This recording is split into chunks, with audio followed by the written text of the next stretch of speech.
അല്ലാഹുവേ മദ്ഹിന്റെ ലോകത്തേക്ക് ഞങ്ങളുടെ കൈപിടിയുയർത്തി ഞങ്ങൾക്ക് ബുർദ ചൊല്ലാനും മദ്ഹിന്റെ വേദികളിൽ പങ്കെടുക്കാനുമുള്ള ഊർജവും ആവേശവും തന്ന ഞങ്ങളെ പ്രിയപ്പെട്ട അബ്ദുസ്സമദ് അമാനി ഉസ്താദ് അല്ലാഹുവേ രോഗാതുരമായ അവസ്ഥയിൽ കോഴിക്കോട് ഇഖ്റ ഹോസ്പിറ്റലിൽ കഴിയുകയാണ്.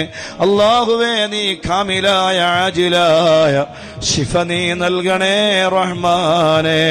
സ്വലാത്തുൽ ഫാത്തിഹിന്റെ ബറക്കത്ത് കൊണ്ട് എത്രയും പെട്ടെന്ന് ഉസ്താദിന് നീ ശിഫ കൊടുക്കണേ അല്ലാഹ്. ആജിലായ ശിഫ കൊടുക്കണേ അല്ലാഹ്. പെട്ടെന്നുള്ള ശിഫ നീ നൽകണേ അല്ലാഹ്.